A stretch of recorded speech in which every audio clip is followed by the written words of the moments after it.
The rain falls softly outside the window, a delicate patter, but in Aisha Brooks's heart, a storm of memories rages on. She sits in her small house in the South Side Chicago slums, her hand gently caressing her pregnant belly, her eyes gazing into the distance. As a child, Aisha was a frail 10-year-old girl, dressed in tattered clothes, clutching an old school bag. But every day, the neighborhood kids would block her path, sneering, "Black trash!" They shoved her to the ground, tore her books to shreds, leaving her crying in the red dirt. "You're nothing but garbage, Aisha." Those words cut into her heart like a knife, day after day. Aisha Brooks, now 23, is no longer that fragile little girl. After enduring relentless bullying for her poverty and skin color, she sought out Uncle Marcus, a retired judo fighter in the neighborhood. Under the dim glow of a flickering light, she learned every move: how to lock an arm, how to throw an opponent, how to stand firm. "You have to be stronger than your fear," Uncle Marcus said, his voice deep and warm. Those training sessions planted a flame of determination in her heart, a fire that has smoldered quietly through the years. Now Aisha is a baker, working in a small shop. She runs a free class for poor black girls, teaching them to bake and the basics of judo.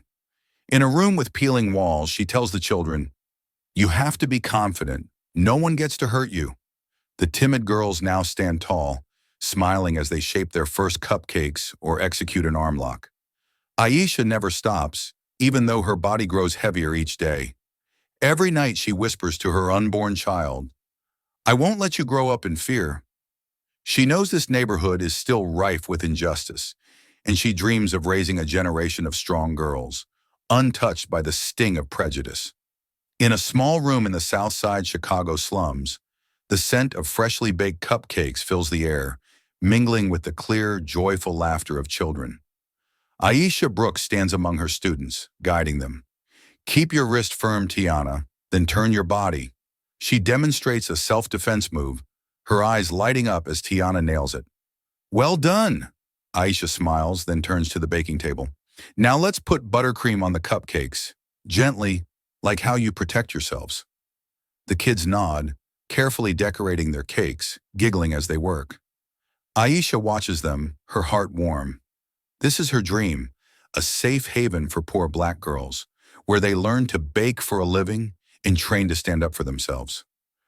"Are you tired, Miss Aisha?" little Maya asks, her eyes full of concern. Aisha shakes her head. "I'm not tired when I see you all growing stronger." She wants to be a role model for these kids, showing them that despite poverty or being looked down upon, they can rise above it all. As the class ends, Aisha packs cupcakes and milk into a bag to bring to other children in the neighborhood. Night has fallen, and a cold wind howls through the alley. Chicago's streets at night are grim, with flickering streetlights casting eerie shadows. Aisha walks slowly, her heart brimming with hope. She imagines a future where the girls in her class can live confidently, free from fear. But that dream is suddenly interrupted when a tall figure blocks her path. Mace Carter, a 26-year-old neighborhood thug, the very person who made her childhood a nightmare. Mace looks at her, sneering.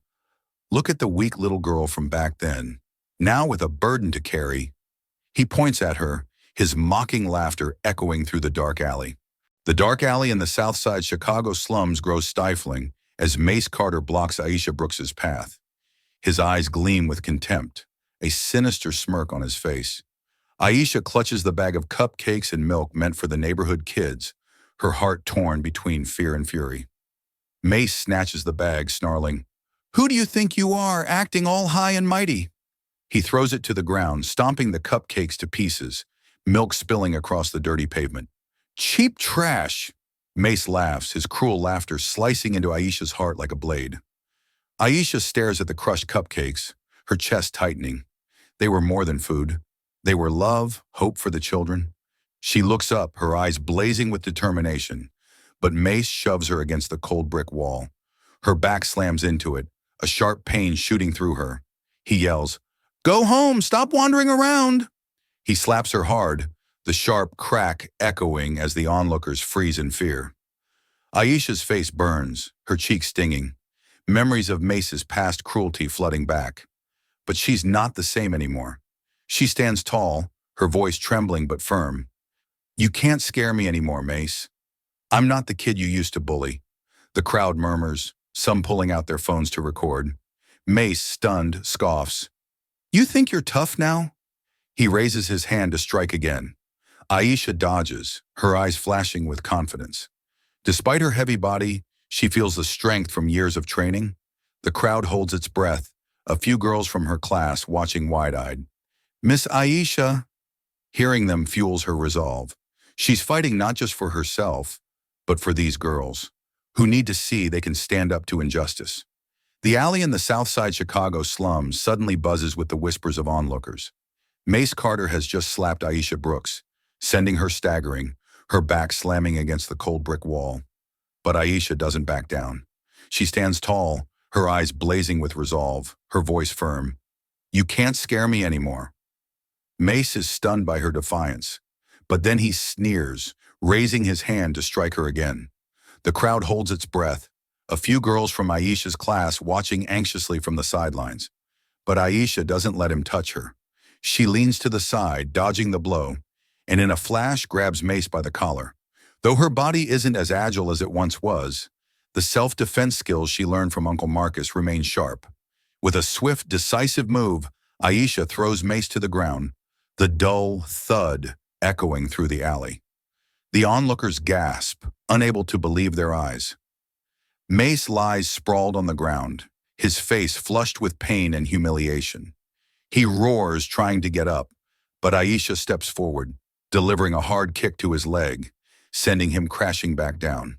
She stands over him, her gaze icy, her voice steely.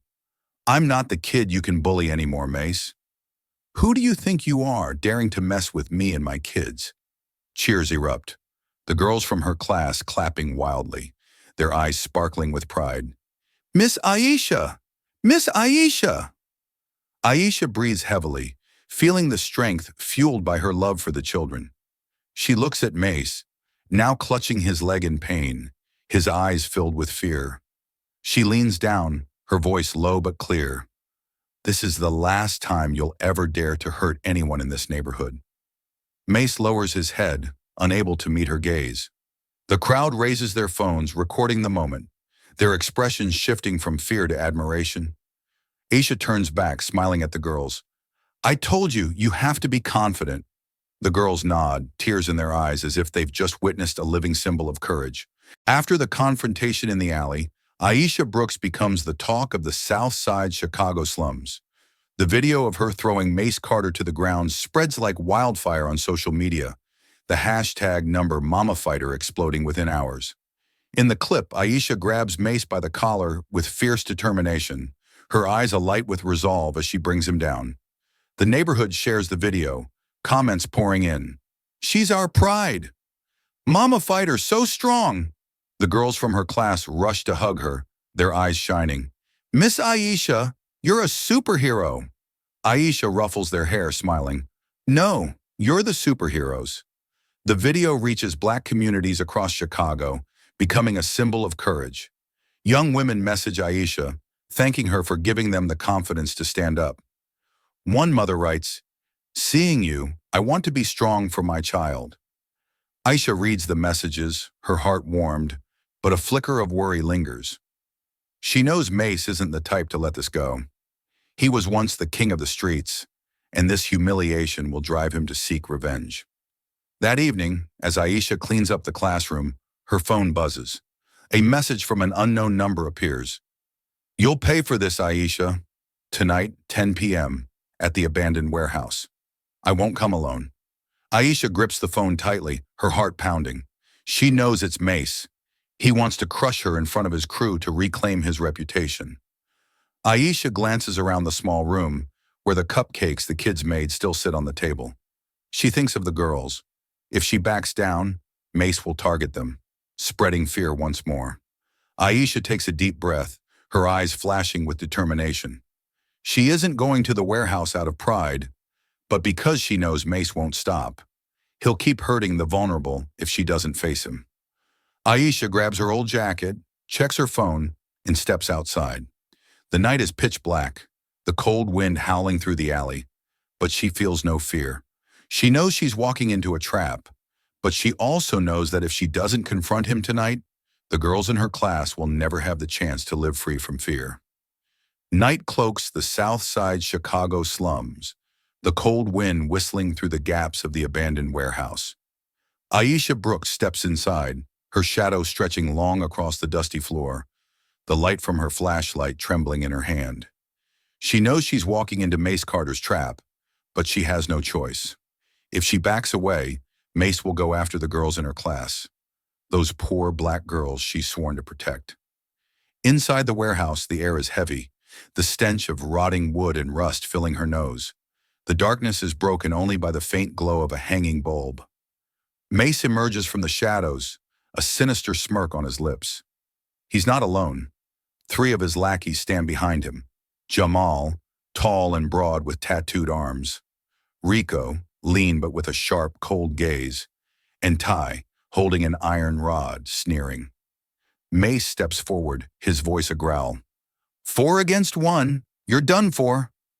He points at Aisha, his eyes glinting with madness. Aisha stands still, her heart pounding, but she doesn't let fear show on her face. She looks at Mace, her voice icy. You think you can scare me again? I'm here for the kids you dared to threaten. Mace laughs, the sound echoing. You're a fool. Tonight I'll show you what real pain feels like. He signals, and his 3 lackeys advance, circling Aisha like a pack of wolves closing in on their prey. Aisha takes a deep breath, feeling her body's limitations.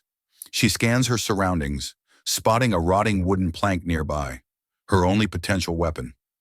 Jamal charges first, his fist swinging toward her. Aisha sidesteps, dodging the blow, then grabs the plank, slamming it hard into his back. Jamal roars in pain, stumbling forward. Outside, word of Aisha's arrival at the warehouse has spread, and people begin to gather, their anxious eyes peering through the cracks. Rico and Ty attack together, Rico lunging to grab her hair while Ty swings the iron rod. Aisha uses her self-defense skills to throw Rico to the ground, then kicks Ty hard in the knee, making him collapse. Mace watches, his expression shifting from triumph to panic. Aisha breathes heavily, sweat dripping down her face, but her gaze remains unwavering. She looks at Mace, her voice cutting. You'll never beat me, Mace. Inside the abandoned warehouse, the tension is suffocating. Aisha Brooks stands encircled by Mace Carter and his 3 lackeys, Jamal, Rico, and Ty. Jamal has just been struck in the back with a wooden plank by Aisha, stumbling forward, but Rico and Ty are back on their feet, their eyes burning with malice. Aisha breathes heavily, sweat streaming down her face, but her gaze remains unshaken. She thinks of the children in her class, the poor black girls who look up to her as a role model. I can't lose, she tells herself, her determination to protect those she loves, fueling her resolve. Rico charges, reaching to grab Aisha's hair, but she ducks, dodging the strike, and uses her self-defense skills to throw him to the floor. Rico howls, clutching his shoulder in pain. Ty swings an iron rod, aiming straight for her head, but Aisha leans to the side, delivering a powerful kick to his knee, making him collapse with a groan, the rod clattering to the ground. Outside, the crowd peering through the cracks gasps in awe. She's so strong, a girl from Aisha's class whispers. Miss Aisha, keep going. Mace stands there, his expression shifting from triumph to panic. You're dead, he roars, lunging at her, throwing a punch straight at her face. Aisha dodges, but the blow grazes her cheek, leaving a stinging scratch. She stumbles, but quickly regains her balance, her eyes blazing. You'll never beat me, Mace, she shouts, her voice brimming with resolve. Jamal, now back up, charges from behind, trying to lock Aisha's arms. But she senses him, spins around, and slams the wooden plank into his stomach. Jamal collapses, groaning as he clutches his abdomen. Rico and Ty, despite their pain, attempt another attack. Aisha throws Rico down again and kicks Ty in the leg, sending him sprawling. Though her body is exhausted, she doesn't stop. The strength born from love and determination keeps her fighting. Mace, now frantic, charges again, aiming for her. Aisha sidesteps, swiftly locking his arm and throwing him hard to the ground. Mace crashes face first, blood streaming from his nose. Aisha pins him down, panting, her voice cold. "I'm fighting for the kids you've hurt." Mace lets out a helpless cry, his aggression completely drained. The crowd outside, now larger, erupts into applause, tears in their eyes. "Mama fighter! Mama fighter!" they chant, in disbelief at her strength. In the abandoned warehouse in the Southside Chicago slums, Mace Carter lies sprawled on the ground, blood dripping from his nose, his eyes vacant. Aisha Brooks stands up, sweat pouring down her forehead, her gaze still alight with determination. She has just defeated Mace and his 3 lackeys, protecting the children in her class from their threat. "Don't ever come back here," she says, her voice sharp as steel, before turning to walk away. The crowd outside, having witnessed the entire battle through the cracks, bursts into cheers. "Mama fighter! Mama fighter!" they shout, their eyes brimming with tears. Aisha steps out of the warehouse, and the crowd parts to make way for her, their faces filled with admiration. An elderly man takes her hand, his voice trembling. "Thank you, Aisha. You've given us hope." Aisha offers a gentle smile, a weight lifting from her heart. She hasn't just defeated Mace. She's shattered the fear that once gripped the neighborhood. Mace, left behind in the warehouse, clutches his face, a wave of shame washing over him. Once the king of the streets, he's now nothing more than a defeated man, brought down by the very person he once belittled. The event transforms the neighborhood. Other thugs, once as menacing as Mace, now hesitate, wary of Aisha's reputation. The residents no longer stay silent in the face of injustice. They begin to stand up for each other. A mother in the neighborhood tells Aisha, "You've given us the courage to fight back." Aisha nods, her heart warmed. She knows this victory isn't hers alone. It belongs to the entire community, to those who were once oppressed but have now found the strength to rise. The video of the battle spreads across social media, the hashtag #MamaFighter becoming a symbol of bravery. Aisha becomes the pride of the neighborhood, but she doesn't let the fame go to her head. All she wants is to return to her kids, to her small classroom, where she can continue teaching them confidence and love. Following the warehouse incident, Aisha Brooks becomes a beacon of courage in the Southside Chicago slums. Her free class, where poor black girls learn to bake and defend themselves, grows more crowded than ever. The once timid girls now confidently shape cupcakes and practice self-defense moves. "Miss Aisha, I want to be strong like you," Tiana says, her eyes sparkling. Aisha ruffles her hair, smiling. "You're already strong. You just need to believe in yourself." Many women from the neighborhood visit Aisha, sharing their own painful stories of being belittled and hurt because of their skin color and circumstances. A young mother holding her child says, "Watching you, I want to stand up for my baby."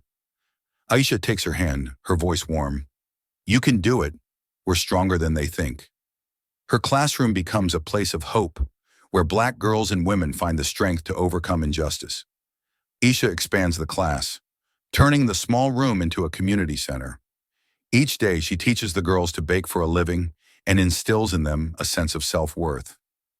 "You are treasures," Aisha says firmly, "and no one is allowed to hurt you." The girls nod, their eyes misty, feeling their own value for the first time. The neighborhood transforms too.